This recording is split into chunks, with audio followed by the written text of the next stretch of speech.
So let's go on to talk about the type of wallpaper, the quality of wallpaper.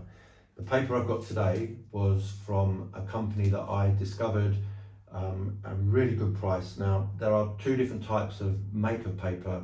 The paper itself, there's woven and non-woven. It will say it clearly on the label, it will say it in a wallpaper book, it will say it online when you buy it. Non-woven paper is excellent. It is very tough, very hard wearing, very easy to use for an unexperienced decorator, wallpaperer. It's very strong. Woven paper is okay, not as strong. You still get some really good designs, really good papers. I tend to pay for myself £60 plus for a wallpaper. That sounds very expensive. If you're doing a feature wall, it might just be 2 rolls, £120.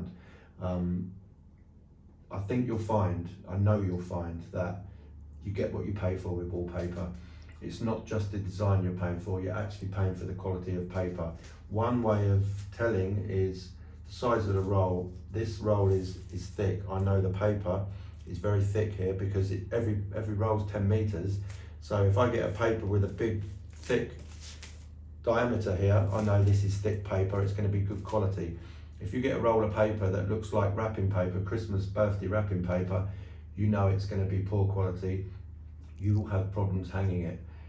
I have problems hanging cheap wallpaper, so you will be in all sorts of trouble, I think. So try and avoid going for cheap paper, and I class cheap paper probably think anything up to 10 or 15 pounds.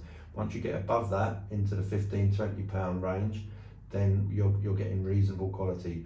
Papers go up to in the hundreds. For murals, you could pay £300 for a mural for one wall. So be sensible. Obviously, it's what you can afford, what you want to spend, but try and avoid cheap papers. There are many brands of quality paper that you can look at. You can go online, you can go into a retailer, you can go into a decorator's outlet, and they'll have wallpaper pattern books for you with samples. Obviously, it's a lot easier to see it in the flesh. You're holding the paper, you're looking at it rather than seeing a little square. If you go on your computer and you see a kind of an inch square piece of design, you can't really tell the colours, the look of the paper. When you see it a little bigger, it's a lot easier to imagine it on your wall. So some quality papers you will find will be made by companies such as Cole & Son, Sophony, Osborne & Little, Farrow & Ball. There's Sanderson's and Harlequin. Sanderson's have bought a lot of wallpaper companies. They won't be called Sanderson, but the Sanderson Group will own them. And I know anything made or owned by the Sanderson Group will be quality.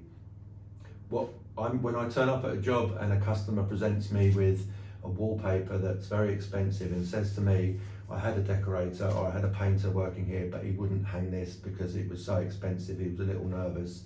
That's music to my ears, because not the fact they turned the job down, but the fact it's a quality paper, and I know it will be easy to handle, it will go up on the wall nicely, it won't tear, the joints will go together beautifully. I have no problems with them lifting or showing. Better paper, easier to hang. The cheaper papers, which you may have to buy because we can't all afford really expensive papers. Just be careful to avoid. You can pick the paper up in the shop, you can feel how thin it is. You can actually sometimes see if the colours run. Cheap papers, I wipe them with a cloth and the colour will come off on my cloth, and you have to wipe the front of papers gently to remove paste and keep them clean. So be careful when you buy, be sensible, look for good brands and look for the right company.